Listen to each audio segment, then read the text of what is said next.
What's up, Chiefskingdom? It's your boy Chris Style, and you are tuned in to the Arrowhead Chief Podcast, episode 154. This is the Eagles versus Chiefs preview show.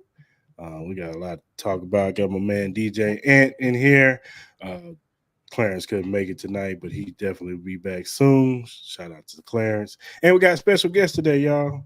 Representing the Eagles. We're going to introduce him in a minute. Till then, let's talk Chiefs. Yeah, Arrowhead Chiefs. It's your girl, Miss Nicole. Queen of Hustle, baby. Started from the bottom, now we here.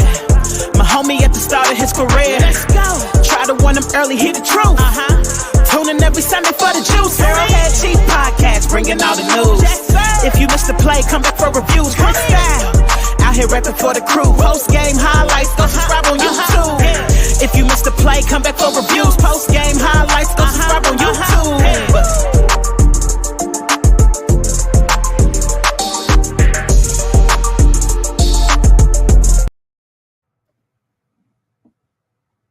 And we are back, Chiefskingdom, Arrowhead Chief Podcast, episode 154, Eagles vs. Chiefs preview show. Hope everybody's having a good Friday evening. We got a special guest on today from the 3K podcast, my man Al Ryan. What's up, Al? What's going on, Chris? What's going on, DJ Ant? How you guys doing? We live and well. We good. I want to thank you for welcoming me on with open arms. I don't know if this is quite the pressure that the Eagles are going to feel Monday night, but I feel like this is a true road game for me. Like, I got the red everywhere I look. I got red, and you know what I mean? Yeah, man. We always representing on the pod, you know what I'm saying? But we always show love for the people that come on the show, and we appreciate you coming on, man, for sure. Absolutely. Glad to be here. All right, man, let's talk about it, man. Storylines of this game. And the biggest storyline of this game is this is the Super Bowl rematch, more of I guess you could say a revenge game for the Eagles. You know, they feel like, that there were some things in the Super Bowl that, the fumble from Jalen Hurts and, the holding penalty on Bradbury was kind of a thing that kind of messed them up from winning the Super Bowl. So this is a game that, possibly they can get back. But at the same time, the other storyline is there's so much different from what they were in the Super Bowl. On our end, our offense isn't as potent as it was last year. Our defense has stepped up a lot and is probably top 3 in the league right now. You guys are still, one of the top teams in the league. I would say probably defensively, your front 7 is still solid, but the back end might be a little bit, questionable. But you guys are still right now the best team in the league. What are your thoughts so far of the Eagles this season? Wow. What are my thoughts? I mean, it's been a little bit of a roller coaster, Chris. Early on in the season, we were a little bit worried because we came out a little bit slow on offense. Jalen Hurts looked a little bit skittish in the pocket. It looked like him and Brian Johnson, our new offensive coordinator, weren't always necessarily on the same page. We lost Miles Sanders. We bring in a DeAndre Swift, who, early on in the season looked good, but then we would abandon the run at times. And we would bring in Kenny Gainwell at times when it seemed like, that was not the right move to make. There's growing pains on the defensive side. We've had a turnstile as far as the defensive backfield goes, as you mentioned. And you said the front 7. I got to say, Chris, we're not that big on the linebackers here in Philadelphia. No. They're inconsistent. The Kobe Dean's been unable to stay on the field. So, we're lucky to be able to rely on that front 4. Yes, Jalen Carter, all those guys, Hassan Reddick, Josh Sweat, they all look great. So luckily we can hang our hat on that on the defensive end. But it's crazy that we sit here at 8-1 and atop the NFC, and we don't feel as good as we did last year because we haven't really blown teams out. Nothing's looked easy for the Eagles this year.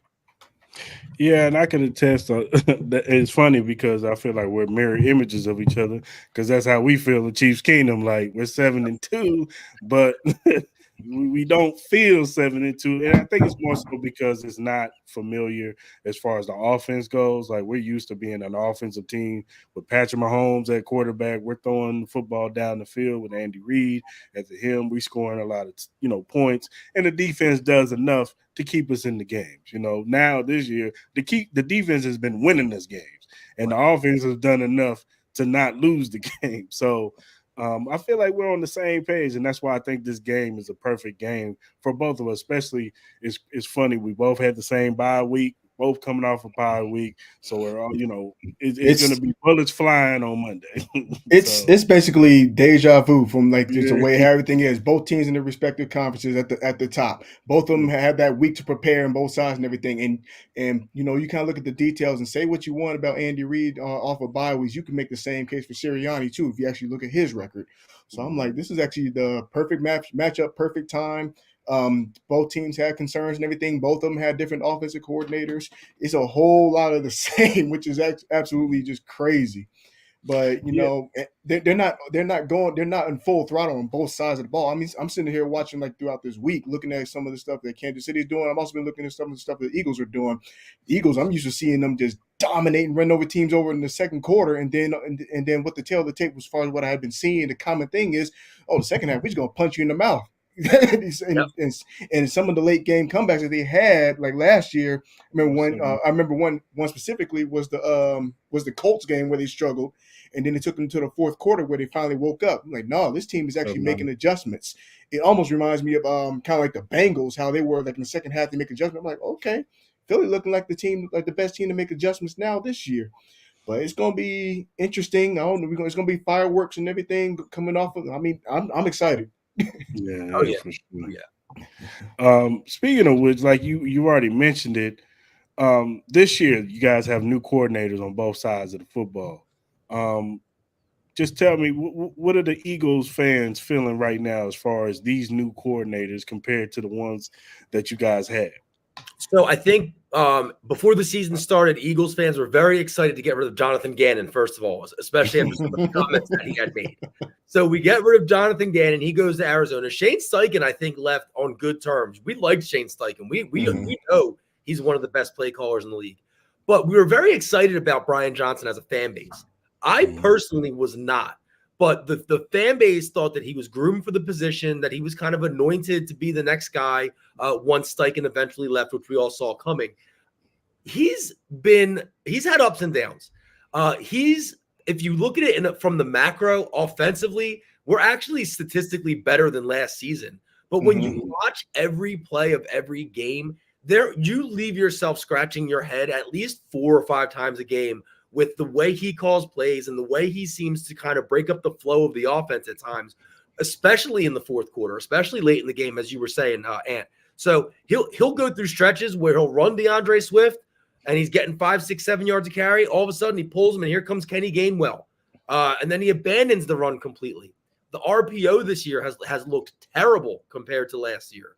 So there's some things that we would like to see more of. And again, how much of that is his fault versus the players? I mean, you have to go out there and you have to execute the plays. Right. So, how much of that is him versus the players, I don't know. And then Sean Desai, real quick. I mean, he's done a fantastic job. Our pass defense isn't playing well. But again, as I said earlier, it's been a turnstile. There's been a lot of juggling of injuries, getting guys in and out.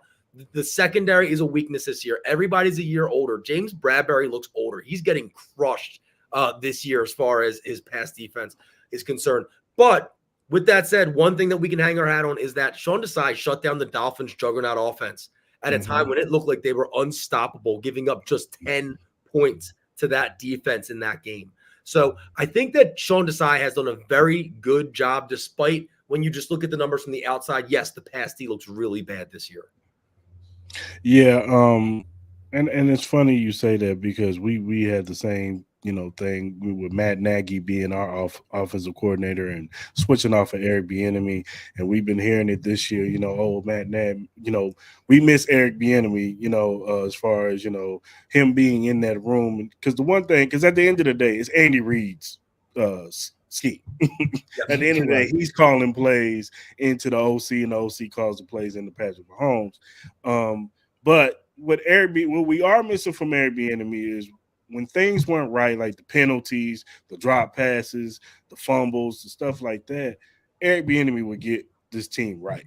You would see him on the sideline getting into getting into the team. If Patrick Mahomes is making too many mistakes, he's not above a approach to go to Patrick Mahomes and say, "Hey, man, reel it in. Like you better than that. Like, come on, Travis Kelsey, same difference. Like, so I think that's the one thing that we miss. And not to say that Matt Nagy doesn't, correct these guys. It's just a different style. It's not that guy that's yelling and getting everybody right. Because Andy Reid, even though Andy Reid get into them too when they don't do right. Andy's kind of more laid back. He's a player's coach, so he doesn't really do too much yelling like he probably used to when he was with Philly. The beginning years. Years, I've seen videos with Andy Reid when he was younger. He's getting to the players, but now he really kind of a grandpa now type deal. Laid back, So, but no, Matt Nagy. I think the one thing Matt Nagy does bring to the table is creativity to the offense. He has kind of have that same mindset set as an Andy Reid, where they like to do those trick plays and those, mirrors and the jet sweeps and all that stuff. But even this year, the jet sweeps have not worked as years past because we don't have the offensive pieces that we had in the years past. We have a lot of young receivers this year with Rasheed Rice and, Sky Moore in his second year. And we was hoping that Sky Moore would take that leap forward and be, at least one of the offensive pieces, that could take a step forward. But he hasn't done it yet, but we'll see. Kadarius Toney, they tried to sell us on Kadarius Toney's the number one wide receiver. He gets hurt sold. first day of training camp. I wasn't sold.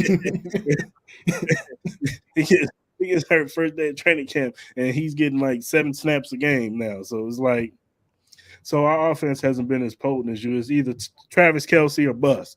Because Mahomes, he'll hold that football for the longest. Look, nobody's open. Let me throw it in triple coverage to Travis Kelsey. And it's just like, and it's funny you mentioned that. Sean Desai actually just this week in his press conference said that he knows that he has to find an answer to not letting Mahomes hold the ball forever. He said that that's one of the things that they have to make sure that they do this Monday night. And I will say this, as you were mentioning the players do love Sean Desai. And specifically Darius Slay said that he does a great job of communicating with the guys while they're on the field. In particular, saying that he's a guy that he knows that Darius can't see a whole side of the field. So he'll be communicating with them from the sideline to let them know what's going on that side of the field, which helps him out pre-snap. I'm just trying to show a little optimism going into this game because it's just ironic how these teams have the same bye week. We see the same struggles and stuff like that. And, I'm wondering if this maybe it's a lesson that's been learned before, like not showing your cards before. And all of a sudden now you start both teams are getting into the heart of their schedule and stuff like that. What up, Joe? But I'm playing a little optimism. I just got a feeling kind of like how, like even last year, kind of like reminding myself of some of the clips that is even with the Jacksonville and some of the stuff that they got, some of the hints that they got as far as with certain plays and certain schemes, the way that the Philly defense would attack certain things. I'm like, maybe it might be something similar. Maybe it might be a lesson learned by Philly. Maybe it might be, I don't know. I'm trying to be optimistic as far as what the defense on both sides are showing us. I'm just trying to. Yeah, and we have the same issue too as far as the running game. Isaiah Pacheco, it's a stat out there when he gets what was it 10, 15? 15 or more, yeah. 10 to 15 more carries, we win the game. Double-digit carries, that's what they said. Yeah, so it's 10 carries, we win the game. But when they don't, but sometimes Andy Reid, he'll give him like 2 carries, he'll get like 20 yards, and then you won't see Isaiah Pacheco to the fourth quarter. We know all about pass happy Andy. So I know you do. This is like, come on, man. I was convinced. I'm like, maybe it's like he's still back in them Philly days where he didn't like rookies. Because I did hear about that tape where he said he did not like. There were people saying that Andy did not like rookies when he was down in Philly. And I'm like, wait a minute, he's not a rookie. I'm like, he's a second-year player. But I'm like, whatever. That's just old Andy. Yeah, that's Andy. Sometimes I get it. You got Patrick Mahomes at quarterback. You want to throw the football down the field, right? Come on. We can't be like Philly and do the brotherly shove or however they want to call it and everything. And that's just a sidebar and everything. But everybody needs to stop copying and trying to do that. They cannot run it like Philly. You No, I cannot. disagree. Keep copying us. Keep trying to run it. Yeah, Like they and can't what? run it like us. I'm just tired. I'm tired of seeing it because I'm just watching so many teams do it right. I'm like, you are not the Eagles. You do not have Jason Kelsey, who's arguably the best center that's in this league. You do not have Jalen Hurts, who has crazy strength and everything. It's like he just has crazy strength. It's just there's certain things you just cannot copy, and that's just one of them. I'm like, yeah, keep copying and screwing it up, making Philly look great. Right, right. But that's their staple. That's what's making it work. But Philly got their thing, and kudos to them for figuring it out. Truth be told, I hope they don't take it out because hey, if you want to beat them, stop it. It's that simple. That's how I feel about it. And to your All point right. about Andy not liking rookies, real quick, if you remember, we had Shady McCoy. We drafted him out of Pitt, and his rookie year, he only started 4 games, and that was when we had an old Brian Westbrook. So it's not like there was somebody. Yeah, you know what I mean? Like he really is into using Shady. Yeah. Because even this season with Rashee Rice, every time he gets the ball in his hand, he makes a play, and it's just like we want to feed him, like get him some more touches, Andy. Hopefully, hopefully with this bye week, he sat down in the lab and figured some plays for the kid because he's our best receiver right now. I'm sure he did. Knowing Andy, I'm sure he has some tricks up his sleeve for Monday night. That second half playbook. Real. So coming into last year, Jalen Hurts, there was a lot of question marks last season for Jalen Hurts. A lot of people didn't even know if he was going to still be the quarterback for you guys. You guys were kind of had him on a short leash.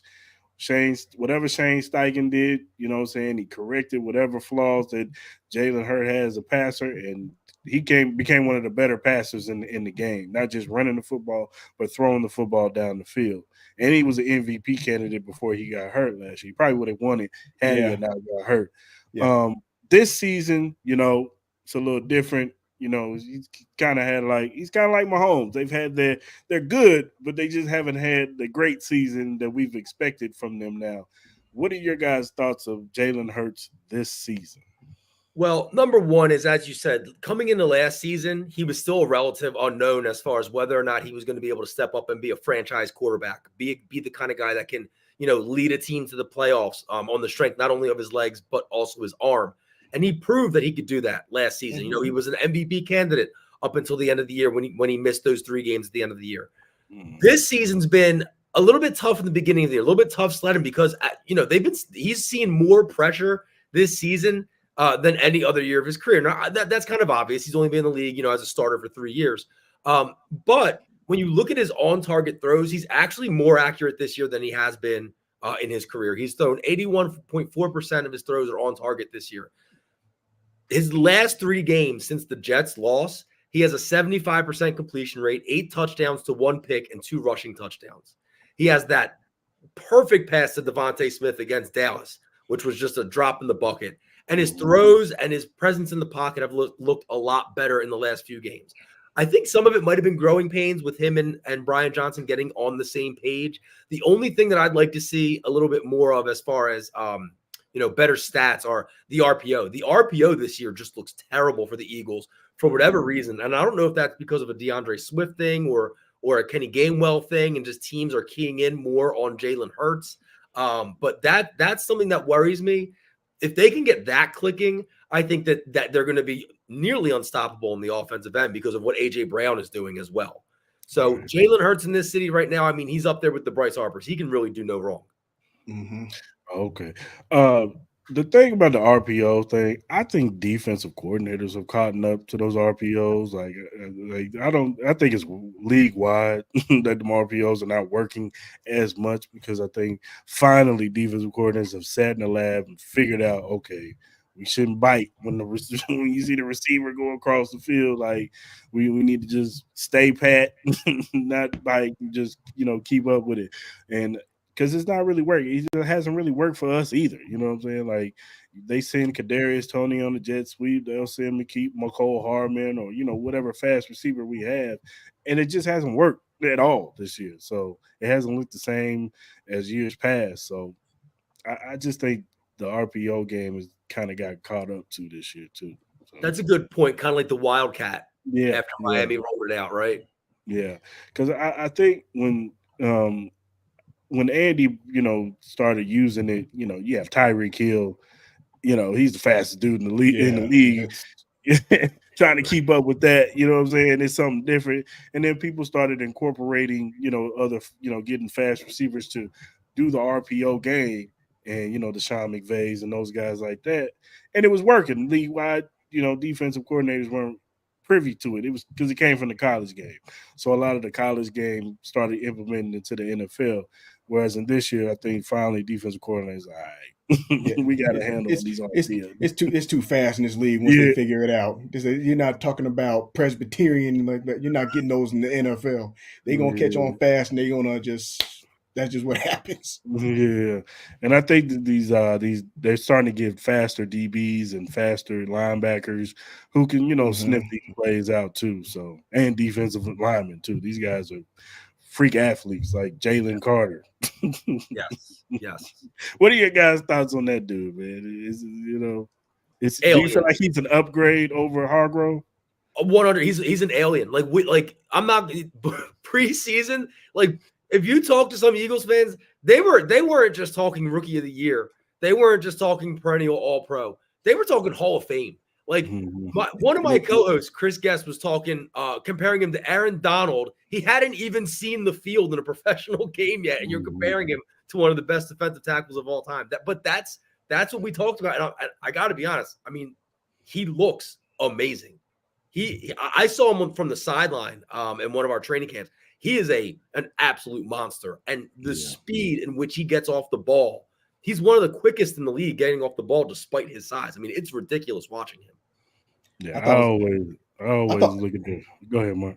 I thought it was a huge mistake letting them drop all the way down to Philly. I thought it was right out the gate. But you know what? One thing I'll say about Philly, and this is just a complete compliment by every aspect of it, though. The way that their GM is and the way that they coach the game is with no fear. That's what I'm seeing this year compared to last year. I mean, they may not be the same caliber as far as what they've seen, but the way the play calls, you could tell there's a unique sense of trust in between that coach and his team. He knows what his team can do, and he knows how to improve that team. Everybody talking about they call them the Philadelphia Bulldogs. I'm like, well, you kind of got a thing there. But for them to make that kind of move and take that kind of risk, despite, if there's going to be penalties or anything like that happen, I mean, it's kudos to Philly, and you see it's just paying off. I mean, they're going to be great. They continue to play. If they continue to play with that mentality, they'll be there. They'll be right back there, because even with the NFC, you can go up and down. You can talk about the 49ers all they want to. We can sidebar. I mean, we can say that I thought 49ers and everything was going to be the team to beat. But if they're going to try to go to Philly, I'm going to say good luck in that aspect, because I like Hurts better than Purdy. That's just me. Yep, I agree. That's my thing, though. But they just play with a sense of no fear, and that's just a huge difference. It's like they took it up a whole nother level.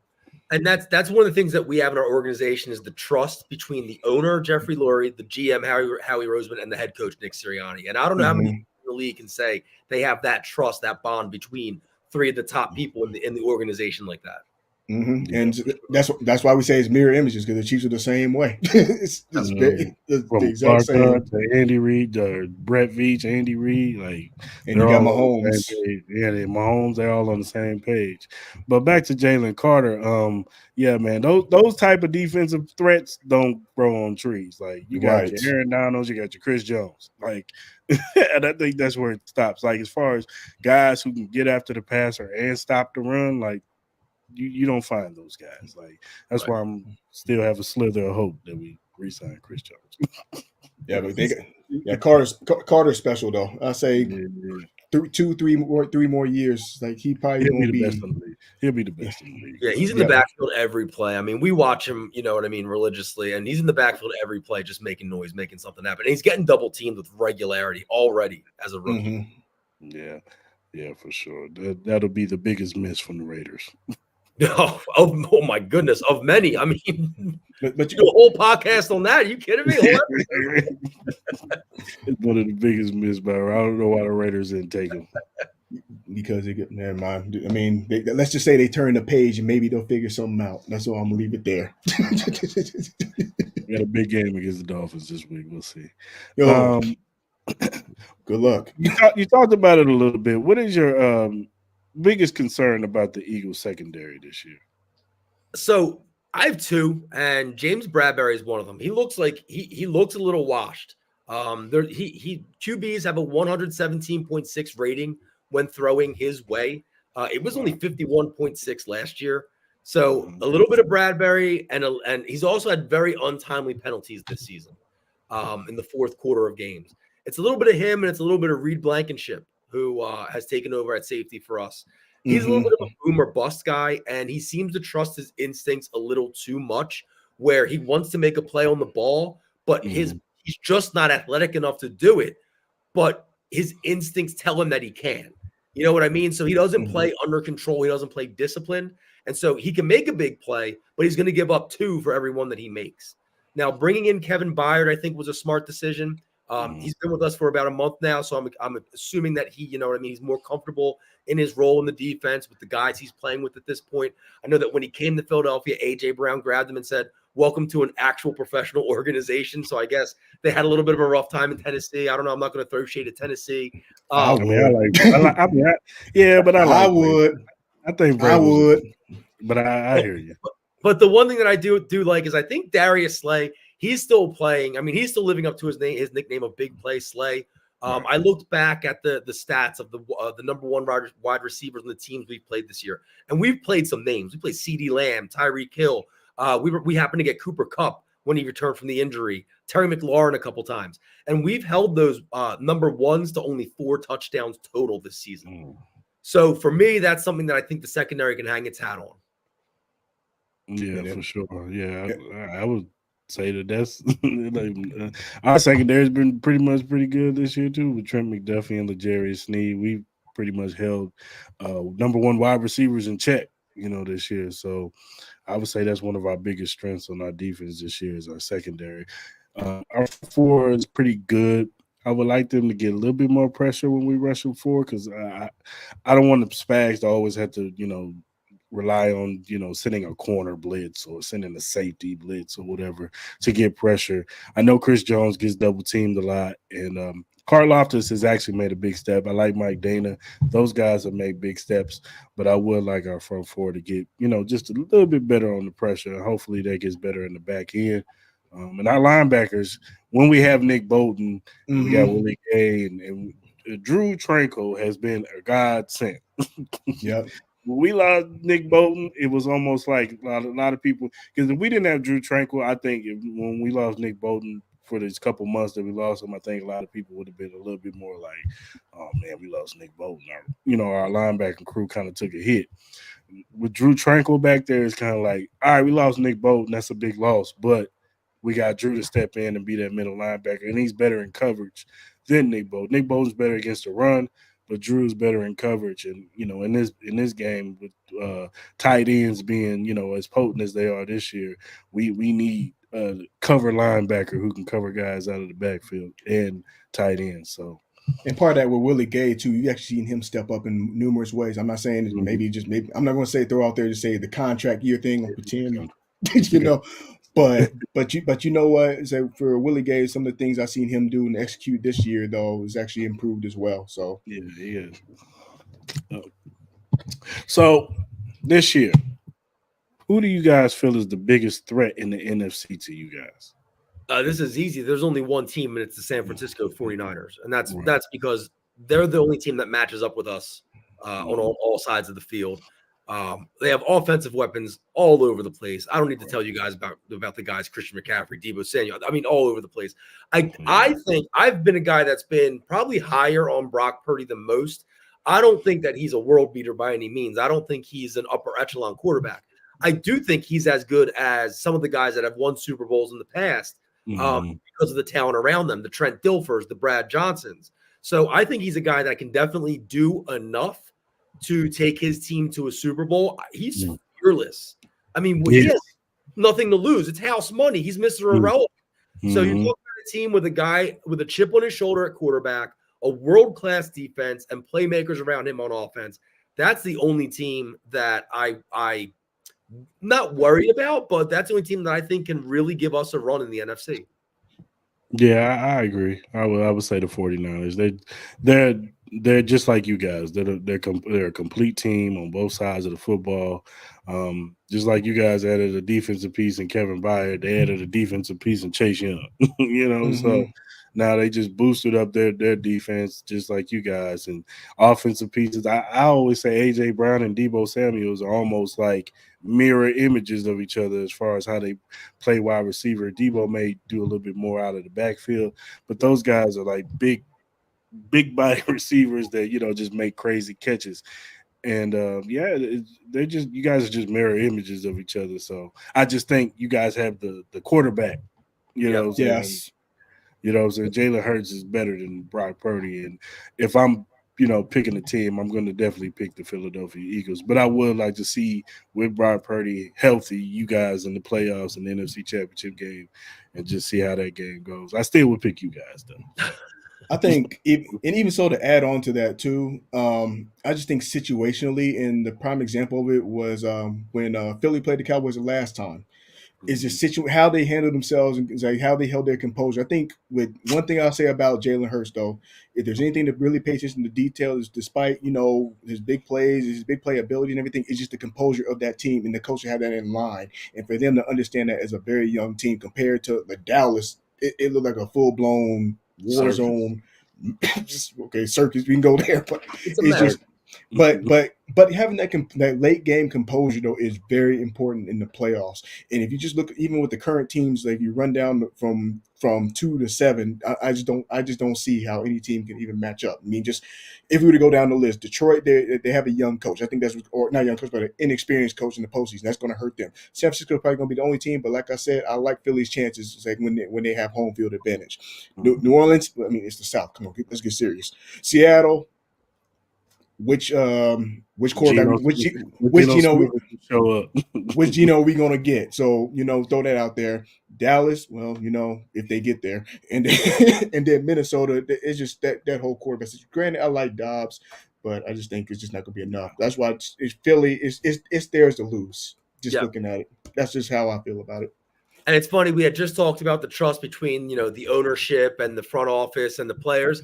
And then you call Dallas a circus. It is a circus. Look, it starts from the top. You got Jerry Jones, and then you got Mike McCarthy, who He's the ringmaster. and then you got Dak, who's a perennial joke.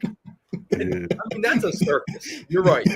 Yeah, yes. He's the ringmaster, and all the rest of them get the clown suits on. Exactly right. Coming out of the car, 30 of them out of one car. It's all bad. Come on. All right, let's get in a little bit into the game, fellas. All right, Al. On offense, if the Eagles want to win, what do they need to do?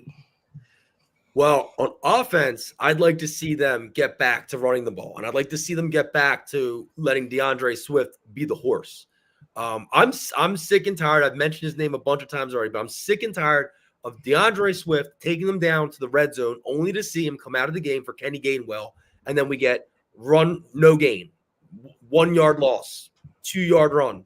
I want to see them get back to letting DeAndre Swift run them down the field, which will open up the pass game, hopefully, which will open up things for A.J. Brown and Devontae Smith. Listen, we have a huge hole in the offense right now with Dallas Goedert being out.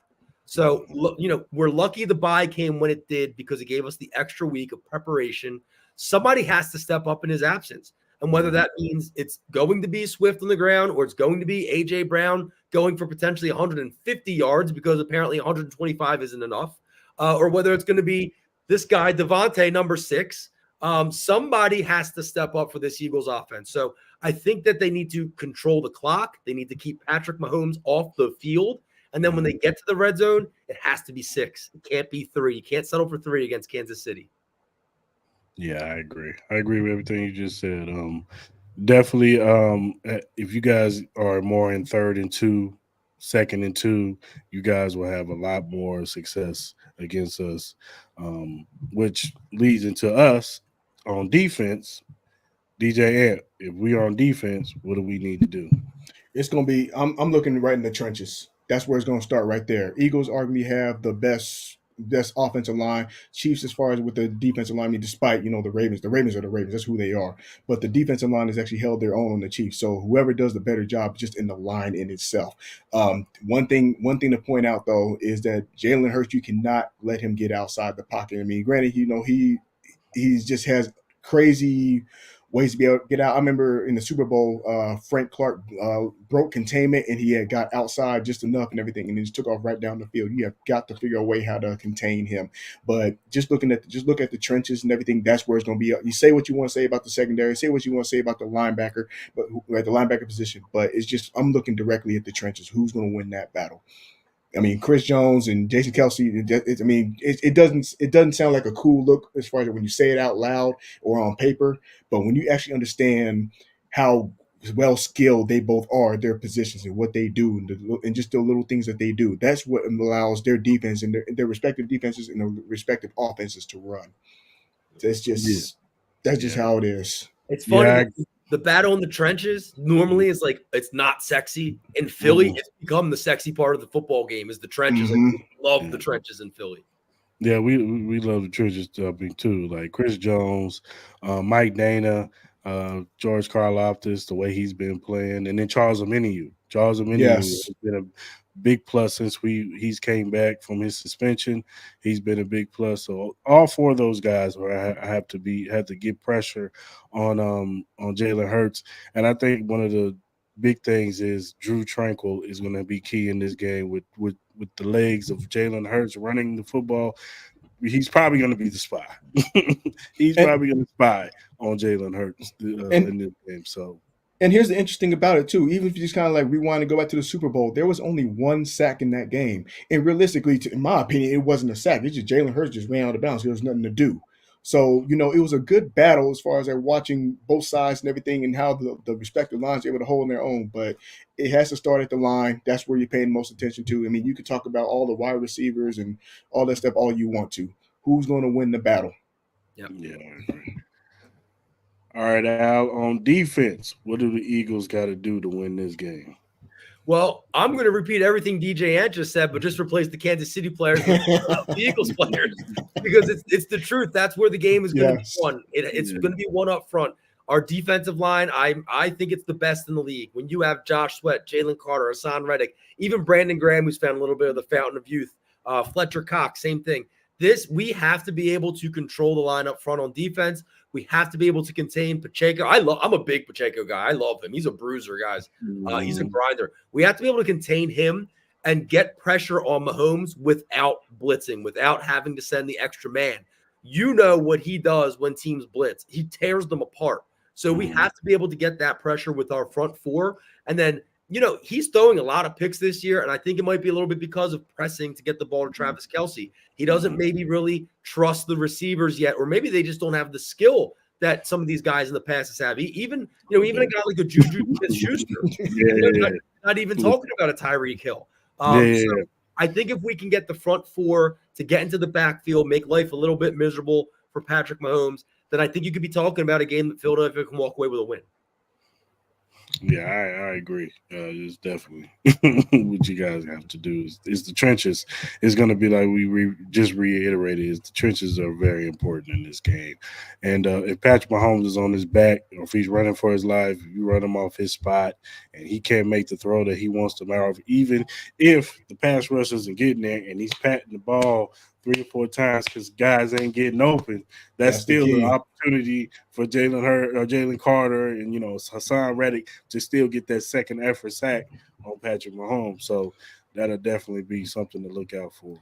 It's just I'm just going to pretty much say the same issue as far as on the offensive side of the ball, and it's no secret. I mean, the analysts are even talking about it. Can these receivers get open? Can these receivers find the soft spots in the zone? And that's just what's been the big issue all year long. Not the secondary, not the running game. I mean, what Andy Reid decided to go with the running game, but can these receivers? I mean, they've got to show us something.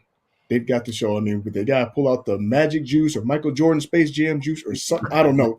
These receivers have got to show us something going into. I mean, we're going into the second half of the season. They've got to. And I would. Go ahead. Quick question. I saw a stat, and I wish I would have saved it. I don't think I saved it on my phone when I saw it. I saw some stat that Kansas City is like the worst in the league on 3rd and 1. Mm-hmm. Is that true? Yes. That is an Andy Reid problem. That's not a Chiefs. That is an Andy Reid problem because on 3rd and 1, he wants to pull out these little trick plays instead of just giving the ball to Pacheco. Look, Brett Veach went out and got Creed Humphrey, Trey Smith, and Joe Tooney. These dudes are big maulers. Why aren't we using those guys on 31, man? And you got a bruiser back like Pacheco, who even if he gets hit, his legs are still going. He can't get 1 yard. Like I he mean, can't get one. look. DC's know is no secret. Mahomes is not doing a quarterback sneak. He hasn't Yeah. done a quarterback sneak since that time he got hurt in Denver. That was the last time he did a quarterback sneak. Yeah. And then if you see Blake Bell going in there, well, Yeah. we know what this is. We know And, who's getting and, involved. and, and that's when Eagle fans should get excited. I mean, I'm just saying, but it's just everybody knows it. I know it. Chris knows it. Everybody pretty much knows. It's like it's not going to be a run. 9 times out of 10, it's going to be one of them pitch passes that give us a heart attack. Look, in the when we played the Dolphins, just the past game we played the Dolphins. We got a 3rd and 1. It was a crucial 3rd and 1. If we pick up this 3rd down, we run out the clock and we probably win the game way easier than we wanted with the defense. He decides to do this little trickery play with I think it was Kadarius Toney or some. He did some type of trickery and it was just like, come on, Andy, what are you doing, man? Like I'd rather I would be okay like if it's 3rd and 1, you get the ball to Pacheco and Jalen Carter and the guys just stop Pacheco. At least you just ran the football and did a simple play. I'm more comfortable when the Chiefs are 3rd and 10, 3rd and 12. Like I'm more comfortable when they're like that because we usually get the first down over that. But when it's 3rd and 1, and he wants to get cute. He wants to get cute. It's crazy because I think it was like 2 years ago they were like one of the best 3rd down teams, but yet Mhm. they were still one of the worst at 3rd and 1. I'm like, oh, it's 3rd and 8. Okay, we probably gonna get this 3rd and 1. That's when you on your seat. I'm like, you gotta be kidding me. But Where the high blood pressure pills at? Because we know and he about to pull out some trickery. I struck a nerve with that question, huh, guys? oh, but as far as us on offense, I play calling is crucial. I do think that early in the game they need to get Rashee Rice going, get him more confidence as the game goes on. Same thing with Sky Moore. I know Chiefskingdom is not bullish on Sky Moore right now because he dropped that pass in the end zone in the Denver game, but in that Dolphins game early, we saw when they get him involved in the game early, he can make plays. And that's what they need to do. They need to get these young guys' confidence going. So as the game goes on, they're more focused, they're more into the game. When you don't throw the football to them for how many plays, after a while, they're like, oh, well, Pat ain't gonna throw me the ball. And then when he does decide to throw you the ball, you drop it. It's like, and same thing with Kadarius Toney. Can we stop with these behind the line of the scrimmage plays with Kadarius Toney? We hit Kadarius Toney on the slant play in the Dolphins game. He got 17 yards and he didn't get the ball back. Like, can we do more of those? can he do more receiver routes?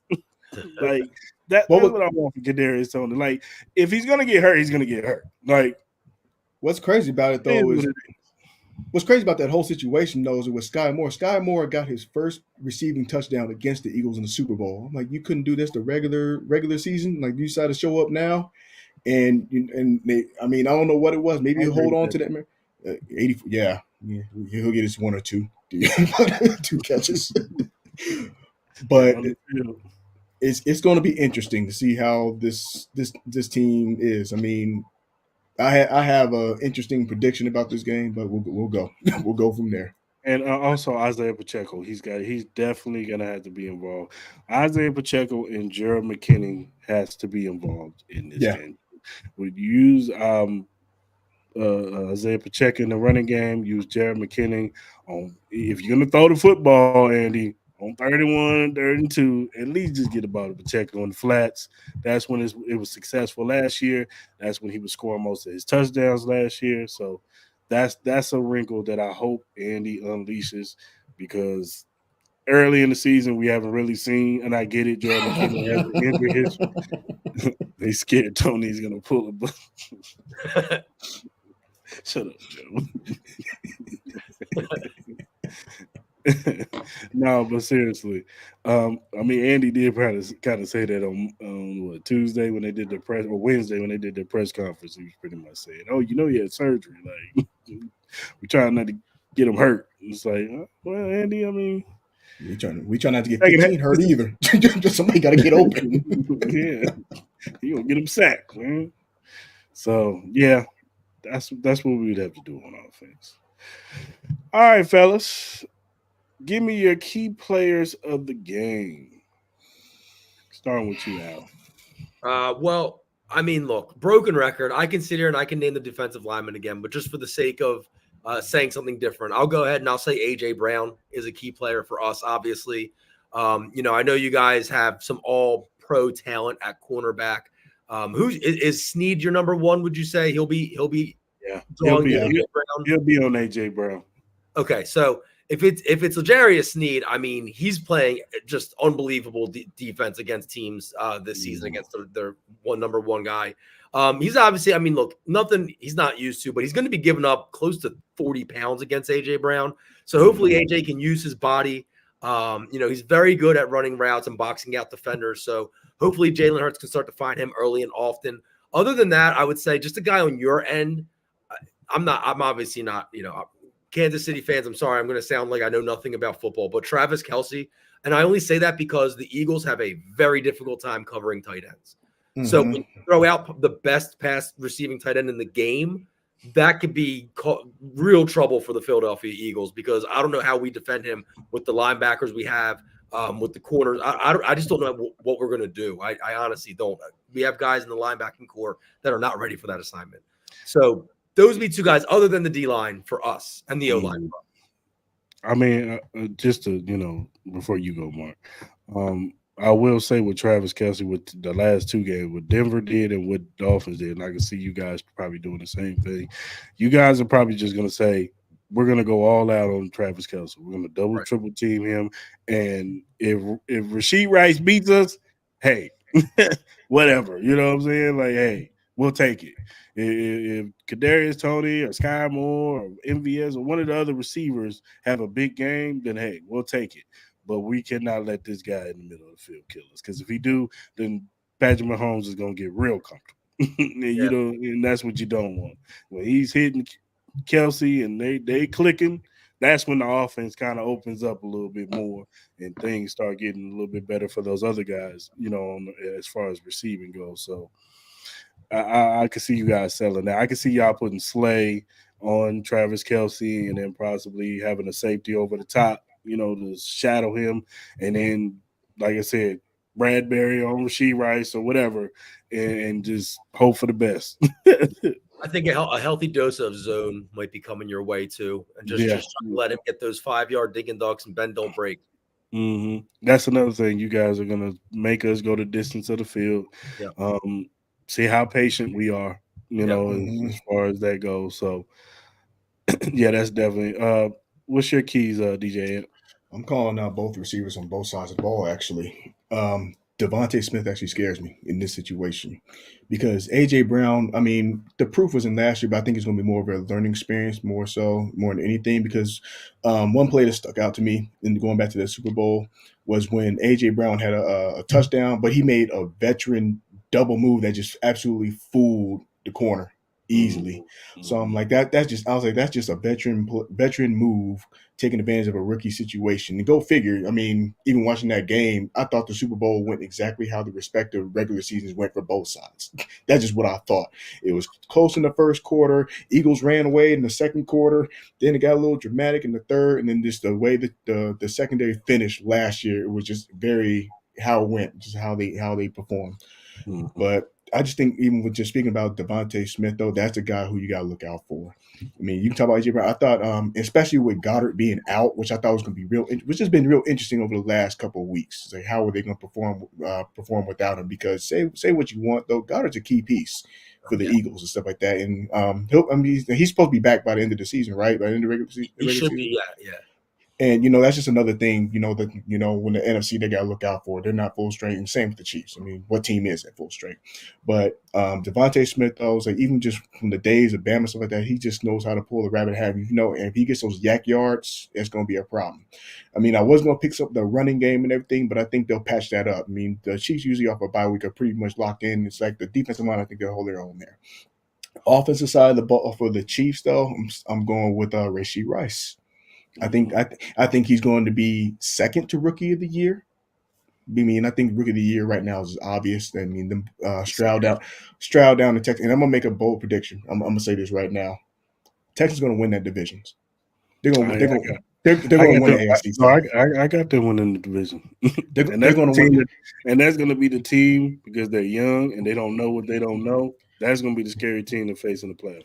Dem- Nobody's going to want to face the Texans in the playoffs. D'Amico Ryans will be coach of the year. Stroud will be the offensive rookie of the year, and they will win that division. But that's a sidebar for team. We ain't talking about that. But Rashee Rice, though, I think this is going to be the breakout game where he puts on notice. I mean, somebody has got to step up, and as crazy it is, you got MVS who've been there the longest.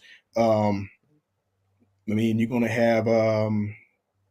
You're going to have 84 making 2 catches a game. That's just what it is. But Rashee Rice, I think, is the breakout game. I think he's going to have north of 8 catches, somewhere around there. And he might get close to 100. He might get close to a buck. I mean, as far as looking at some of the things in the secondary, unless get fixed, it can happen. Like I said, it's a big game. Monday night games. Monday night games, we like to see fireworks, and that's typically what happens. It might be a higher score than we normally expect, but I just think it's going to be which receiver can get open, which receiver can execute, which one is going to make the big play. It's going to be one of them. Yeah, I would say key players for us on offense, like you said, Rasheed Rice, and I'm gonna say Jared McKinnon. Jared McKinnon is a key in this game. I think coming out of the backfield, catching the football, His um, blocking will be essential too. that too. But him catching the football at the third, like I said, 3rd and 5, 3rd and 3. When Andy wants to pass the ball, at least just dump it off to Jared McKinnon and let him do his thing. If you're gonna throw the football, at least throw it just in the flats. Don't try to do some trickery with Kadarius Toney coming out of the backfield doing some stupid play or whatever. Um, on defense, I'm gonna piggyback on what you said, DJ, and with Devontae Smith. Trent McDuffie is going to be key in this game because that's who's going to be guarding Devontae Smith. You Trent McDuffie's been uh, great in the slot, and I can see Devontae Smith doing a lot of stuff in the slot, and that's what Trent McDuffie is going to be working at. So that's Mm-hmm. the guy that that's he's going to be key in this game. Um, he's number 2. I saw a list of top 10 corners working out of the slot, and he was number 2 on that list. So Trent McDuffie's been having he's been having a great season.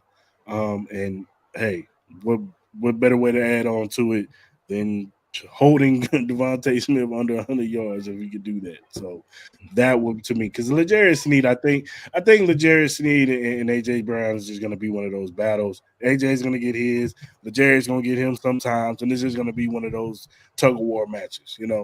AJ's just too good. He's just one of those receivers that's just really, really good.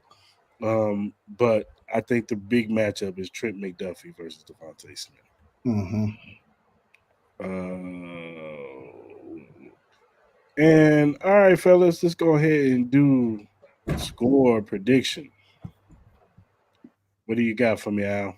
All right. So as we get closer with each passing second, I don't know. I'm liking Philly more and more, but as an objective sports fan, and I'm coming into your house, guys, right? I got Kansas City listening to me now. So I gotta, I have to break this reputation of Philly fans being knuckleheads and being arrogant and all this and that. Objectively speaking, Philadelphia is still going to Kansas City. It's still a Monday night game. Kansas City still deserves the respect of being the defending Super Bowl champions, the perennial championship contenders that they are, and the team with the best quarterback coach duo in the league right now. And I'll say that as a guy that has a duo such as Nick Sirianni and Jalen Hurts. They're not there yet. They're not Reed and Mahomes. If we can get to Mahomes without having to send that blitz, I think we have a chance. But I will say this. My prediction stands. You know what it is already, Chris, when you were on our show on Monday. Mm-hmm. I have the Chiefs winning a close one, a game that comes down to maybe the last play. 24-23, Kansas City, and I hope we see you again in February. Right on. What you got, DJ? Man. Monday, like I said, Monday Night Football. It could not be a bigger stage, and this is almost feel like the Super Bowl of. And like you said, like you were talking about, I think this could be like the start of a rivalry. To be honest with you, it has that feel to it. It kind of reminds me even when a couple years ago when Tampa played the Chiefs, and then the Chiefs went down to Tampa, and then they beat them down. Then later on in the Super Bowl, and unfortunately the line was lost, so that was a whole scratch. There's nothing you can do. This game on my radar, surprisingly, I have this as a Philly win, mainly mainly because of the second half adjustments this team has made. It's going to be 24-21 last second field goal. Jake Elliott, huh? It's going to be, it pains me to say it, but I do believe these teams will meet up again when it's all said and done in the Super Bowl. I think it's going to be a rematch down in Vegas. I mean, what better way to do it? Have a rematch. It means it's just the start of a good old rivalry. I'm always gonna trust Andy Reid off a bye, man, and his record is tried and true. When it comes after the bye, he gets in that laboratory and he makes the adjustments that he needs to make with this team. So I got us winning 27-24 in the last second field goal. Harrison Buckner, he's been money. I don't think he's missed a kick all season. He So hasn't. he's been perfect. So he's going to be perfect again and kick the game-winning field goal. Mahomes is going to get, a late drive and march them right in field goal range where they need to be and win the game. And Chris, I don't know if you're a baseball guy. When a pitcher's throwing a no-hitter, you're not supposed to say anything about it. Oh, yeah, that's right. You just put that stink on your kicker, dude. I did. What are you doing? My bad. What are you doing? Al Michaels does it every time on the podcast. I can't stand once he starts talking. No, I kid you not. Once he starts talking like that and they start throwing out these stats and all this stuff, that's when I mute the TV. I'm like, please tell me, don't miss. The next thing I know. Yeah, and you always know what team Al has. You always know what team he has a bet on. Yeah, he does. Al don't care no more. They didn't get him out. Nah. It's time to get somebody else up in there. What's he like 80, right? Yeah, he's old, man. He's just collecting check. He an undercover mob guy. I'm convinced. He's just a nice one that nobody talk about. He don't make it obvious. I'm convinced. But Philly just needs something. I hate going against my own team, obviously, but I just think this is just the start of a good rivalry. We've been talking about, for the Chiefs fans and everything, we've been talking about Chiefs Bengals for like the last couple of years, and the Bengals got to go through their own sorrow with today's news that came out for them. But I just think it's going to be the start of something special. We can say everything we want to about the Niners, all we want to, but like we said in the midway through the show, this is Philly's show to lose in the NFC when it's all said and done for me. Yeah, for sure. All right, Al, man. It's always a pleasure to have you on the show, man. You are a friend of the show. Even though we playing each other on Monday, you and the rest of the fellas are always welcome to come on the show. Talk football, man. Even if we're not facing each other, you want to come on and talk football, man. You're always welcome, man. I really appreciate that. You guys obviously friends of our show as well, man. We're happy to have some friends now over in the Midwest and the West Coast. Up through the podcast game. We said it back in February. It's funny that this is almost like the friendliest rivalry that I can think of, especially coming from a city like Philadelphia. But I'll tell you this. Beat us Monday night, it ain't going to be that friendly anymore, at least from our side of things. I ain't wearing and using anything green. Cash is not coming out. It's a red card that day. Nope, and green is the enemy that day. And you know what, DJ? It's funny. We had a local radio station in the area that they banned Taylor Swift from the airwaves all week. They all week. You're supposed to be at the game. And as long as everybody leave y'all statue alone and everything, don't let nobody put no. That's all I have. Let's not do that. Let's just have a good old game. Just have some good old fun. Yeah, don't mess with Rocky, right? But no, thanks, guys. I really had a lot of fun tonight, man. I appreciate it. And go Birds, and may the best team win. Yeah, for sure, man. Definitely. All right, and Al, have a good one, man. You too.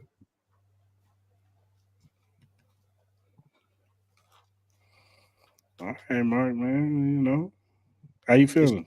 it's gonna be a good game. I mean, I just got a feeling like this was one of the games that I actually had them. I mean, it's gonna be a tough one. I mean, obviously you want to see the good guys win every single time, but this one is just kind of looking at the tail of the tape in the second half until these receivers. That's the biggest sore spot, I would say. I mean, you could say even people had concerns with the safety position. I mean, I get it, but usually by that week 9 is that usually you have those weaknesses. You start to figure it out, and just kind of looking at the recent weeks and stuff like that. I mean, we can make the argument maybe they're ready for the bye week, maybe this team is tired, maybe they're bored.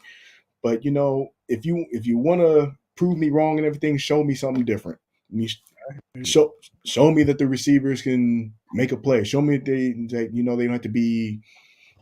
So I mean, you're going to be dependent on Mahomes one way or the other. That's Of that's course. just bottom line. Mahomes is just that guy. But one of these receivers, show me that you. I mean, every other team that you can name, they're going to have that go-to guy that wants the ball and wants to go get it. And it's got to be somebody besides Travis Kelsey. Yes, Kelsey wants to get the ball and everything, but if there was a blueprint that was put out there to clearly stop the Chiefs, it was on the Denver game. And then Hmm. and then one thing that the Chiefs should hang their heads on as far as so something that's bulletin board material. I guess you want to talk about 2 consecutive second halves where they had no points. Another bulletin board material is Colin Cowherd saying that we was going to lose 34-6. I don't know about all that now. Not 34, not 34-6. That's crazy. Did Nick Wright post that? He post He something on probably this did. board. He probably But did. but it's But it's yeah, gonna it's gonna be a tough one. There's gonna be some blows. I expect the Chiefs to start out fast as they have done. That's just who they are. I mean, they'll start out fast and then it'll kind of get a little muddled up, and then they'll get another score in there. But can this team maintain that momentum? Do they have that same hunger? Who is going to be? I mean, we know the leaders. I mean, Chris Jones and Pat Mahomes on both sides. Can they wield this young receiving core? Can they receive? I mean, the defense. I'm not really concerned about the I'm not worried about defense. the defense I'm either. not. It's just with the. I mean, like we discussed before, a lot of the points um, that are put on the defense per se is because the special teams put them in a bad situation, or the offense, with a turnover. Can Hmm. they clean up the game? I'm not even gonna put the pressure. Say it's just Mahomes versus Mahomes as far as the trusting the receivers. The receivers got to do it because it's out there. The analysts are aware of it. We're aware of it. Fans are well aware of it. The league is well aware of it. And I'm not even going to beat up on the 3rd and 1s. I'm just not. I mean, whatever's going to happen, I'm sure Andy Reid has a plan. Going forward as we start to get to the other side of the schedule and stuff like that, and we could talk about all the stuff that's revolving around. I mean, last week they had the perfect scenario for their bye week. The Ravens lost. perfect. Jacksonville Bengals lost. lost. Jacksonville lost. Well, well, Bank, and it continued realistically because I Bengals mean, lost. Ravens won, but Bengals lost. And now, you know, I say that the AFC has become, kind of handed us on the silver platter. Ravens are still good, but they lose Mark Andrews, I think, for the season. Um, so mhm. that's an offensive piece that Lamar Jackson is going to miss. Um, so, and then like you said, the Bengals, um, the Raiders. I'm not scared of the Raiders. I honestly think even just Dolphins. kind We just proved what we could do to the Dolphins defensively. So, yeah, the Dolphins don't even concern me at all. I mean, realistically, if you just look at the Dolphins as theirs to lose, I don't think the Bills are going to make the playoffs. I really don't.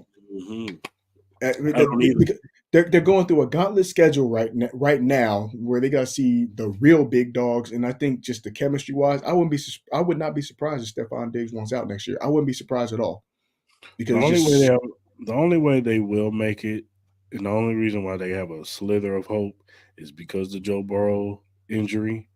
I think that they can, backdoor their way into the playoffs with that 7th seed.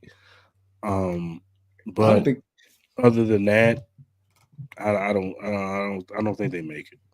this is going to sound crazy, but there's always that one team that nobody is talking about. Even so, I mean, the Texans, yeah, Texans have earned their spot. They're going to get in. I think Texans will get in. I believe Jacksonville will get in. This is going to sound really crazy, but the Colts and Raiders game of all games is going to be the one to pay attention to because the Yeah. Colts are flying. The Colts are flying underneath the radar. I mean, Mhm. I seen what they did when they played that. I mean, that ugly. Yeah, it was an ugly game. And bottom line, the Patriots suck. I get it. but they've been flying at the radar. I think they're going. I mean, we as much as we criticize the South, I mean, outside Tennessee, because they just I don't know what they're doing, but they might get 3 teams in. You They think might. so? Oh, you got the Colts, Jags, and Texans making it. It sounds ugly, You know what? and it sounds crazy. You know, the team that I don't know how they keep winning. I don't know how they do it, The Pittsburgh Steelers. but they're gonna backdoor their way into the damn playoffs. I just see it. Yeah, I agree. I agree. Because there is no such thing as below 500 with Pittsburgh. There's no such thing. They just keep every week. I just ask myself, they keep winning. I look at the stat line. King Two Gloves had 129 yards and no touchdowns. How do they keep winning? They let them play ugly games. I mean, the score got to be Oh, like all you got to do is no. put up north of 20. You're gonna win. If Pittsburgh had a competent quarterback over there, they would be scary. Because defensively, their front seven is really good, especially their front four. T.J. Watt is still T.J. Watt. They got the kid Highsmith who gets sacks. Yeah, Casey what's his name? Casey Hayward. Hayward. Yeah, He's a top 5 defensive tackle in the league who can get after the quarterback. So they got, and then Joey Porter Jr. looks like he's going to be a nice addition in that cornerback room. He's been locking, number 1 receivers down. But dude, that offense is terrible. I mean, Cleveland about to be on their way with their situation too. So it's like Even with Cleveland, that defense is so good. Miles Garrett should be not just a defensive player of the year. He should be the MVP. MVP. MVP candidate this year. That's how good Miles Garrett has been playing. He should be. That dude is a beast. And it's just, man. I hadn't paid much attention to it until I started kind of like going back and watching it again. I'm like, this defense don't run with. I mean, it's like no different. You can run down the list of teams and everything. The defense don't run well. So they don't execute as well without Chris Jones. The defense don't execute well like with certain pieces, like with the Pittsburgh Steelers. They don't have T.J. Watt in there, but they are really rallying around Miles Garrett, despite the adversity. I thought it was bad enough when they lost Chubb for the season, but when you lose Chubb, you lose your starting quarterback. And I'm not saying Deshaun Watson was having the greatest season or a good season for that. But that second half, he looked like he was about to. It was the best. It was the best half he's had since he became a Cleveland and since he became a member of the Orange. I'm like, this is what they paid that ridiculous number for. And then he gets hurt. I'm like, I said, well, there go my prediction of 3 teams out the north. Then Burrow go out. I said, well. Well, my thing about Cleveland is this: the kid Darrell, what's his name? Darrell Thompson. He's DTR. Yeah, he's actually from here, from Vegas. Yeah. He played it with Gorman. I think he played Gorman. But he actually looked really good in the preseason. The one game that he played, he got like rushed into the game. He got rushed into the game. Yeah, he didn't have no reps. He didn't play. No, I'm interested to see how he looks. That was the last second. That was the last second call. I remember that. Yeah, because they didn't even know if Deshaun was going to play. They had him warm up and everything, and then they said no. So I want to see how he looks with a week of preparation. He gets to play with, he's practicing with the ones. Let's see how the kid look. You know what I'm saying? Because he looked really good in preseason. He really did. Yeah, he did. And he was actually really good at UCLA. He was. It's just Josh Allen needs EB more than we do. You know what? I'm with you on that, Nani. I actually agree with you. I think, and I said this the other day, my other pod. I said that I think Josh Allen needs a coach that can, get into his face when he makes those bad picks. I think nobody holds him accountable. You're throwing interceptions in the red zone all the time. You're fumbling the football. And I get it. He's pressing. He's trying to do too much because he feels the pressure of trying to win the game. But I just think he needs somebody on the sideline saying, hey, don't do that shit no more. That's that silent Dable.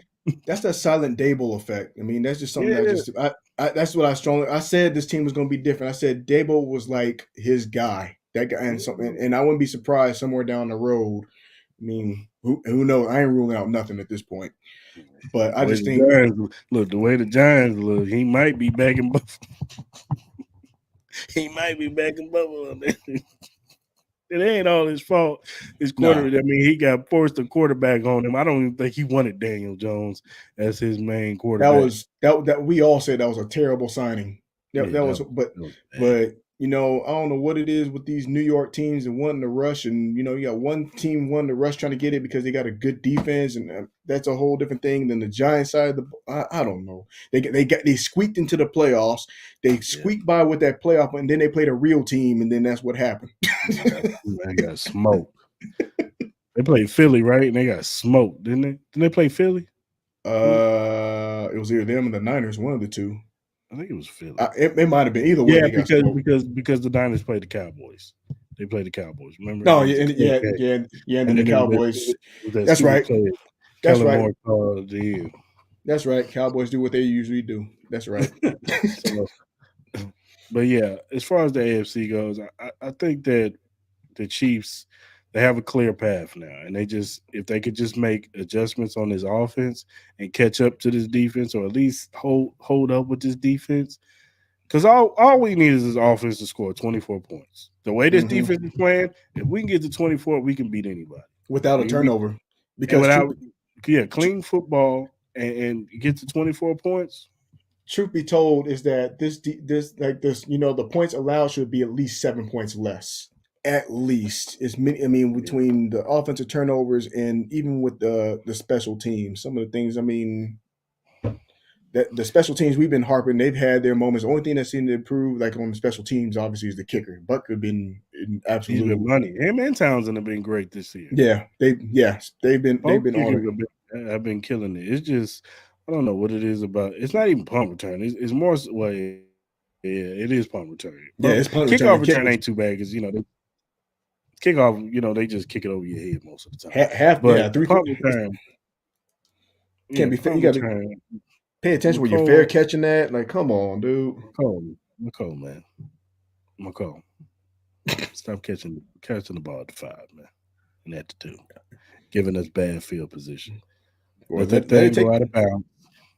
Let it go out of bounds. Let it. I mean, if they get the stop, then kudos to that special team on the other side, you know. But you put more pressure on them than pinning yourself inside the 5. I'm like, what are we doing?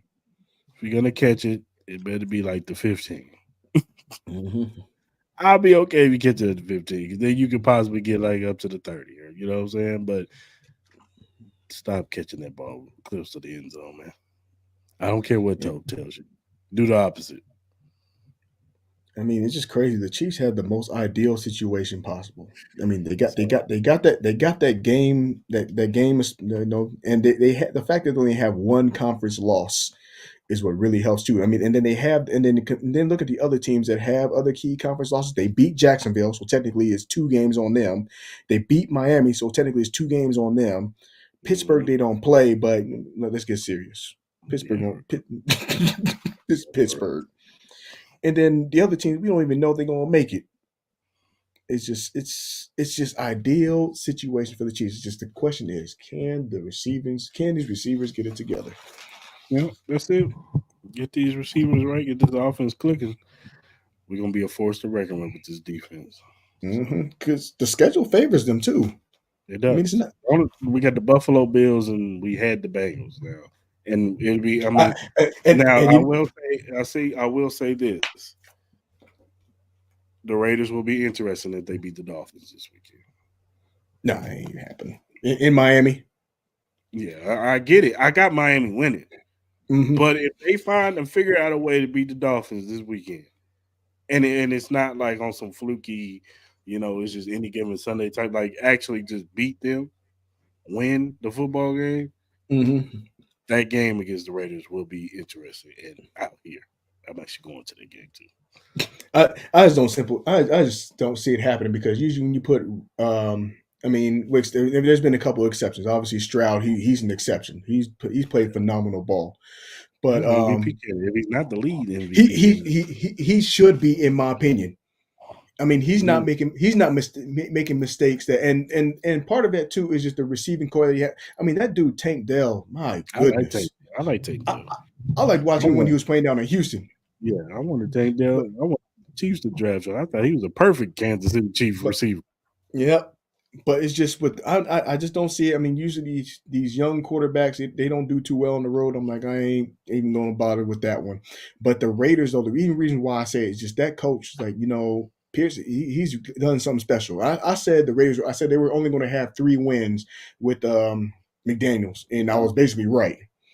But and it's crazy how one key coaching change can just change a culture and actually change the look of a team. I'm like, okay.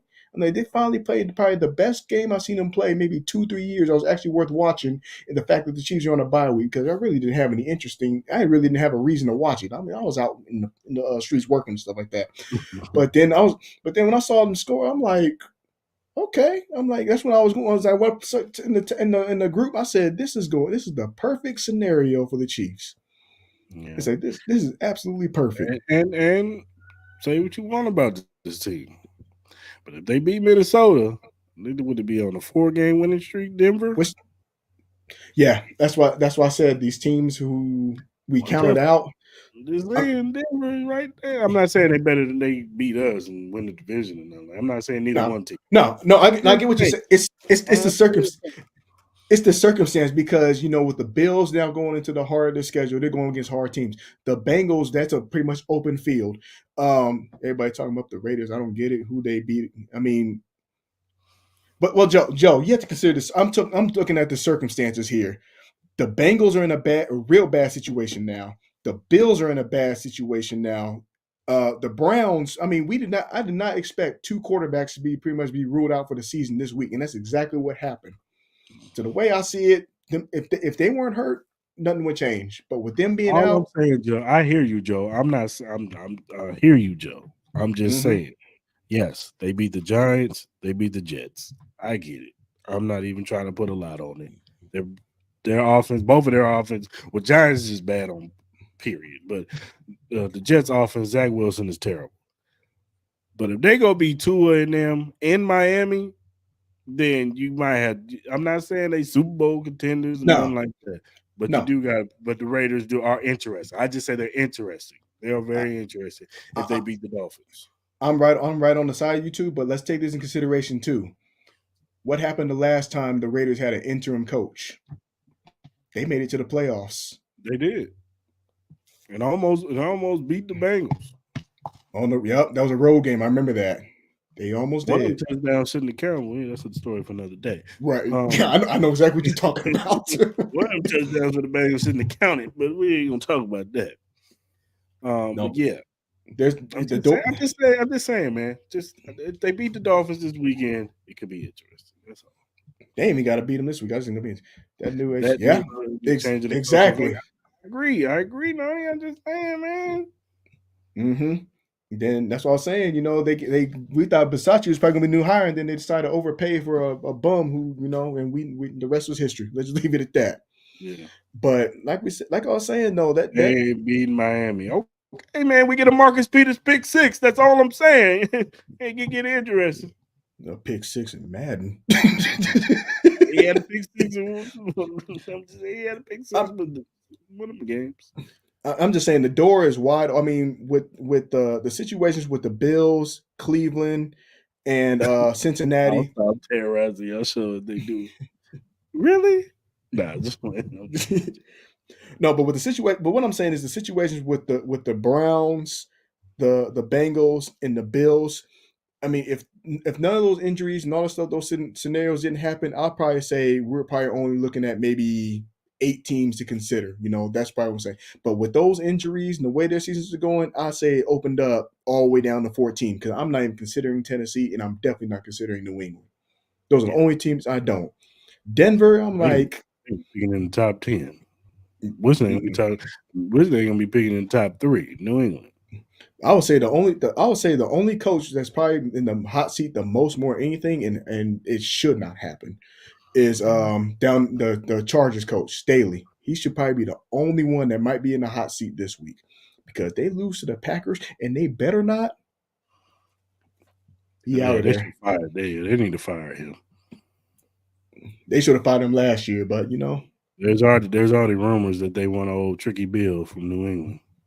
I don't think he's going over there. I think he's going Washington or something. That's what I think. That's another rumor that's been out there too. I think he's going to Washington. That's the only. That That's the only. Washington's going to trade because he's on the contract. That Washington's going to trade for Belichick. But even so, I just don't know though. It's like I don't know. It's like Bill. He likes to run his staff, and I mean, basically all he has is an old staff. It's just like nothing but puppets. I mean, I just don't. That's just weird to me. Y'all got the Chargers getting in? No. No. Next question. With a quickness, no. Bears. The Bears. No, you don't go from a well-run organization with the Patriots. I'm not saying that he's made great situations because Bill Belichick is a terrible GM. Yeah, but you don't go from the Patriot way to the Bears. You just don't do that. That's like. And let's just be honest, y'all. The Patriots way was Tom Brady. Let's just call it what it is. The Patriot way was Tom Brady. It was. There ain't no Patriot way without Tom Brady. It feels like you've been cheated. Like, because you thought this guy was the bad guy. You thought that guy was the main mob guy the entire time, and come to find out it was really that guy. Yeah. It's like you think the big boss is like 6 feet 8 inches, 300 pounds, like got nothing but muscle, and and then come to find out it's mini me. That's how I feel about it. That's exactly how I feel about it. Yeah, Belichick be a mini me. You better than that, damn. I'm just saying. Well, maybe not mini me because Tom Brady was really that guy. Like it's usually like you ever watch the movies where it's really like the second to last guy is always the toughest, and then you get over and I'm like, oh, this guy's a punk. That's all. That's how I feel about it. Yeah, I hear you. I understand what you're saying, but no, it's. I don't know, man. Like I said, this AFC is kind of opened up. I think the Chiefs, if they handle business, if they handle business, they'll have the number 1 seed, and everything will go through Arrowhead again. The Arrowhead Invitational. And we'll, like I said, the only team that maybe we have to look after is the Ravens. If they can stay healthy. That's the thing about it, though. Even Lamar Jackson got up limping last night. So yep, that's what's coming down to. When I saw him on the sideline limping, I was like, "Oh, here we go." Mm-hmm. I heard again. At least you got your money, brother. No, Rex Ryan to the Bears. I'm not mad at it. He'll definitely get that defense up. One thing Rex will do, he'll get his defense right. Yeah, he will. But and that's why I thought it was crazy when they were talking about the rumors that Salah's job was on the line. I'm like, I don't agree with that at all. Not even close. For me, it's about getting your side of the ball right, and he's done that. He has done that. Here's my thing with Robert Saleh. You should have been pushing for go get Joshua Dobbs, bro. Like I'm just saying, man. You stick it. I get it. You're trying to instill hope in this kid. Zach, but he's terrible. He's bad. He had one good quarter against the Chiefs. That's it. But that's what ticks me off about the whole Jet situation in the first place. And I think it starts there because you got to keep in mind, no matter what happens, even if you do get Aaron Rodgers back, them picks are gone. So now you basically sacrifice your future of getting another good player and everything. And now if it doesn't happen now, you pretty much just threw it away. I mean, you're just hoping they're not in a situation where you're throwing or wasting a good defense. I really love that defense as far as the way they execute. They got talent. It's young too. It's young, just like us. Our defense is young. They got a young, nice defense. You know what I'm saying? Quentin Williams is still young. Sauce still young. Gardner, yeah. They got all the pieces, and then Breece Hall. Breece Hall's been that guy, but like I said though, they brought over Aaron Rodgers and he gets hurt. I mean, they should have been looking at the line. That's what they should have been doing. That's why I'm like you want to bring Aaron Rodgers back to this line? I meant to ask on the bye week, but mid-season now, what position do you draft right now? I mean, wide receiver would probably be at the top of the list. with all these receivers coming out in this draft this year, there's a lot of talent coming out. this year with them boys. You got a couple of them in Florida State. You got a couple of them in Washington. You got two. You got after Marvin Right. Harrison Jr. There's another one coming out from Ohio State. You got Mm-hmm. two of them in Texas. Mm-hmm. It's like, That's.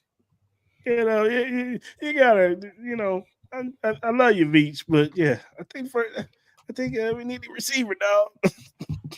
I mean, they If and not receiver, if not receiver, then it's got to be defensive line because if we lose Chris Jones, you're gonna have to try to replace him with something.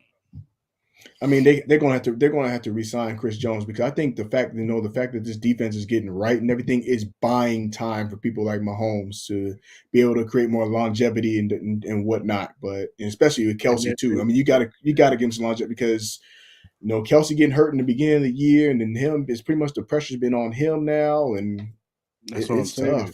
That's why I said they probably need to go receiver. And I'm Hmm. not talking about no 5'10" little dude. I'm talking about a 6'3", 6'4" tall receiver who can run past people.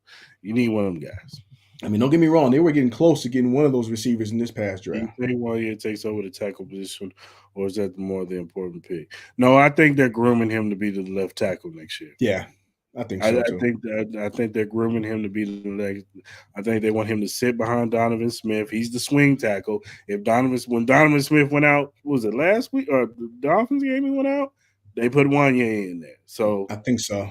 and he played pretty good for the few snaps that he was in there. So Hmm. I think they're grooming him to be the left tackle. You already paid what's your name, Taylor. So he's already solidified Juwan on the Taylor, role. yeah. So you get your rookie in there who you ain't got to pay no money to on the left side, and he's going to be the anchor next year on that left side. So I, I 100% agree. I mean, I'm on the same page. I think even so with some of these dominoes falling, I was one thing I was thinking about. I said, well, I said if Cleveland in the playoffs, you got to worry about seeing Miles Garrett.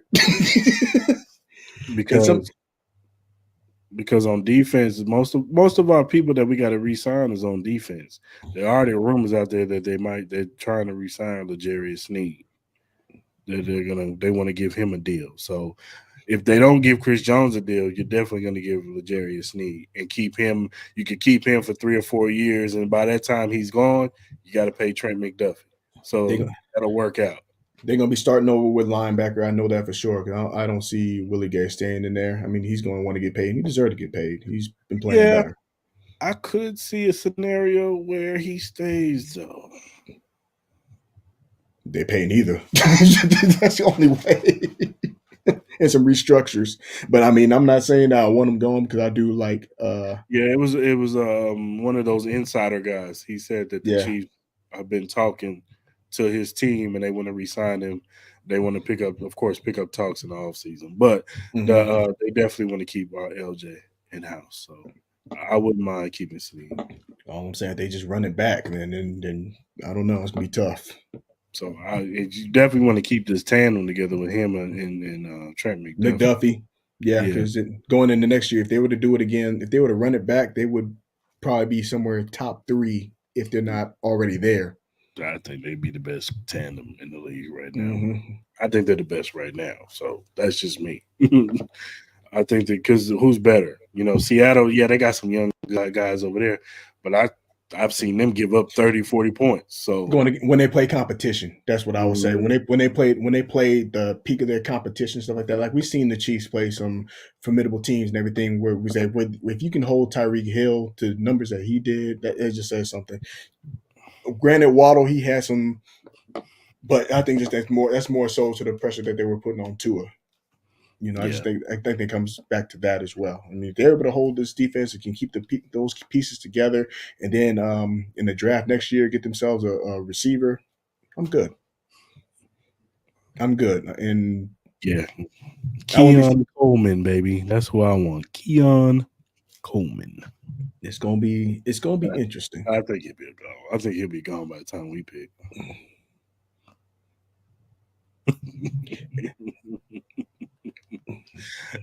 I hear you, Joe. I hope this is This last go. year when we played Tampa Bay, and they were just so motivated to go out there and play. Mm-hmm.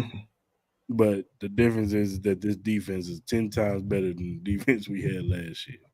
It's just I mean, I'm not concerned about the defense. It's just the receiving core. That's all I it hear is. you, and you have every right to be concerned. Hopefully, like I said, hopefully this bye week And, and they'll Andy be able to Reid, Andy, reset, assess Andy, each receivers, and going forward, we will see who Andy is going to use in this game. Are you going to get Rasheed Rice the ball more and not just give him two catches in the first quarter and then don't use him again and maybe use him once in the second half? No, I want to see more plays for Rasheed Rice. mm-hmm. Kadarius Tony. Say what y'all want to say about Tony. I know Joe Tony. He's always hurt, but can we get him some more plays? I just need three more plays for Kadarius Tony, and I'll be fine. And even with Tony though, like I don't know, it's like typically I kind of look at as far as like when they grab the player, when the player started to trend up, as far as like some of the though sometimes that kind of stuff matters. We didn't get Tony until was it November of last year? Or was it December somewhere Mhm. around there? And I know. maybe that might be a player factor too. As far as some players are just those kind of players where it's like a certain week or a certain time in the year, then all of a sudden they start to get going. And we've seen that with teams in history and everything. Um, the Bengals as a team were like that in that situation where they didn't get going until that second or third month, and all of a sudden they were just hot. But now, I mean, that's just out the Yeah, question. right. That might be the situation for the Chiefs. It's like this might be like really they're starting to tune up, starting to rev up. It's like we're getting the ball. It's getting colder out there, and other teams. That might be the situation. Andy Reid might be in that second half of the season notebook. Let me grab that and everything. Now we're playing that competition. I mean, because I get it. You don't show your plays like that's what the Dolphins are doing. They're pulling out all their stunts for the tomato cans and all that stuff, and they're beating them. And then we're all impressed talking about that they beat the Broncos by 70, but then they played a real competition. All the teams that they would have like the top 10 picks. That's the kind of competition Miami is beat. They So I was like, smoked them, but they get beat by real. Yeah, like you said, they got beat by the Eagles. They got beat by the what they get beat by? the They got beat Bills, the Bills Bills. badly, and then they got beat by us. Like Mm-hmm. that's all you need to know about it. The Dolphins are a finesse team, and if you beat them up at the line of scrimmage, those wide receivers are smallest. I love Tyreek Hill. I think he's one of the best wide receivers in the league. But if you get some hands on him, and I've always said this about Tyreek Hill, you have to get hands on him. If Yeah. he is on your outside shoulder, you're done. Just give it up. Don't even run with him because it's gonna look E- bad. Even with double coverage, it's gonna be tough. It's a tough ask. Just stop running. Just stop running. Just let him go because he's gonna beat you. If he hits you on your outside shoulder, you're done. It's a tough ask trying to stop him one on one. It's very tough. And then and then part of that too is that if they're able to get Waddle going, but the biggest issue with Waddle is just injuries. That had been the case. Even his last No, season, even his last season at Bama, he was hurt. Matter of fact, too. So that's just the situation. I'm their surprised. best I'm surprised their Tua ain't got hurt yet. their best bet for the Dolphins is to get something out of Chase Claypool. If they can get something out of him, that could they'll, take their offense to the next level. I think. they'll get a And second. that's crazy to say about their offense, but I'm talking about against competition. They'll get a If you can second. put Tyreek Hill and Chase Claypool on the outside and use Waddle in the slot and then kind of switch them on in, Waddle and Waddle and Hill in the slot in and out, that would take their offense to a whole nother dimension to me. I agree. I agree. But like I said, you'd have to see what you got in Chase because they got rid of your boy, what's his name, Chosen, Oh, whatever his Robbie name is. Chosen, whatever you Yeah, want to change his name to next year. Robbie Anderson. They got rid of him. So obviously they about to start using your boy, Yeah, Claypool. So that's what I'm saying. So it's gonna be interesting. Like I said, yeah, I'm looking at I'm looking at this I'm looking at the standings and stuff like that. But like I said, that was my biggest take as far as if anything that I learned over the past week. I said Texans they're going to win this division. yep. They got the coach of the year, and they will Mhm. have the rookie of the year. And if he continues to have these kind of games, he should be up there for conversation for MVP. He should be. I agree. and he's well within his right. I mean Vegas, they say what they want to say and all that stuff and everything, but for Stroud, I mean these teams that usually get a top two pick, they're never this good, not this early. And I respected D'Amico Ryans. I'm like it's gonna take some time. I mean, and we saw the history of that organization and coaches is falling left and right, but he's got something going. And and the fact that Jacksonville had just played under that's probably the biggest disappointment, despite the Bills in Cincinnati. But I think the thing with Jacksonville is that we thought that adding Calvin Ridley to this offense was going to take this offense to the next level, and it just hasn't clicked.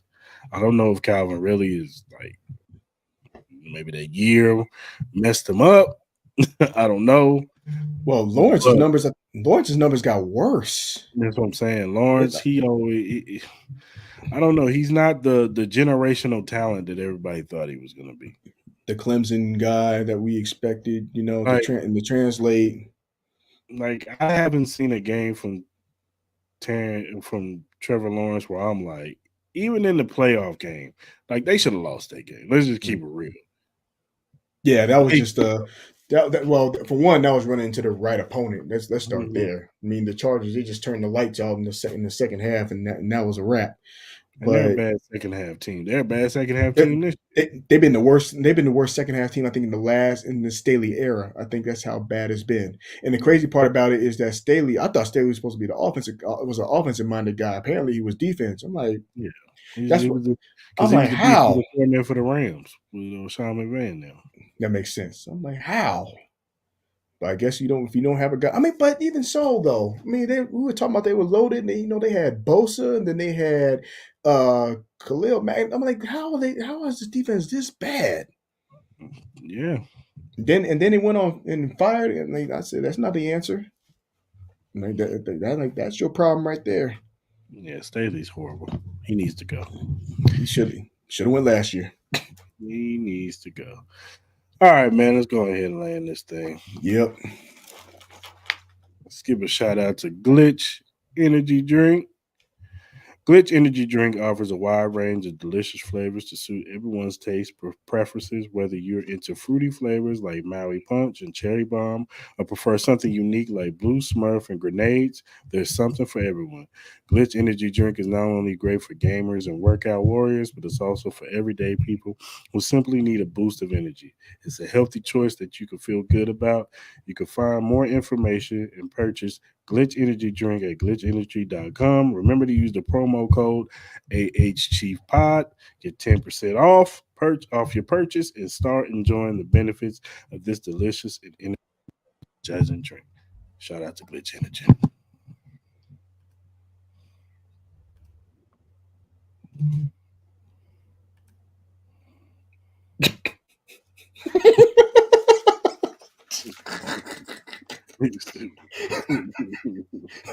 That's why Tyrod Taylor's still out. He never recovered. We never recover. Let's be backing up in them Giants games. Yeah. Look, if you look down at the bottom, you'll see the link emqpodcast.com/locker-room.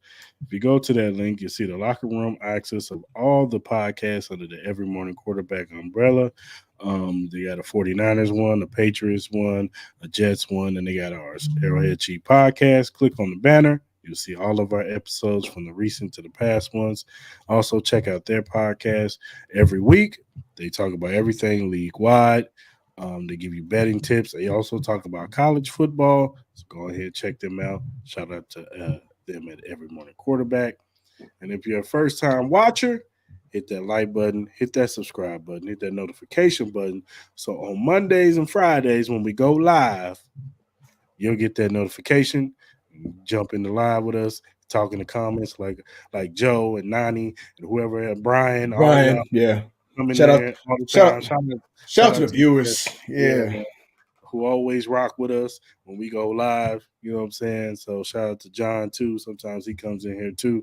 And Country and everybody Kingdom else. Cast. Kingdom Cast, they always come in and rock with us. But shout out to y'all, man, for coming in, rocking with us all the time. But yeah, hit that like button, the notification button. And yeah, whatever streaming platform you use, whether it be Spotify, Apple, Google, iHeartRadio, whatever streaming platform you use to listen to your podcast. Arrowhead Chief Podcast is on there, and whatever social media app you use. You see that right above Mark, Chief Podcast. Go ahead and follow us on Twitter, X, whatever you want to call it, Instagram, Facebook, TikTok, Twitch, Threads. We on all of them, man. Follow us, we'll follow you back because we are not Hollywood over here. And I know my man Joe's gonna show you. There he is. Yeah. But yeah, we're regular fans just like y'all, man. So hit us up, give us feedback, give us critiques. If you got some topics on the Chiefs that y'all want us to bring up, hit us up. We'll even give you a shout out. Like, yo, this is a question from such and such. They want to know this. You know what I'm saying? So hit us up, man, and we'll interact with y'all, man, because we want to, build this community of Chief Kingdom, joining up into the Arrowhead Chief podcast family. You know what I'm saying? So until next time, people. See y'all Monday. So when see y'all Tuesday. Tuesday when we recap this win. Till then, we gone.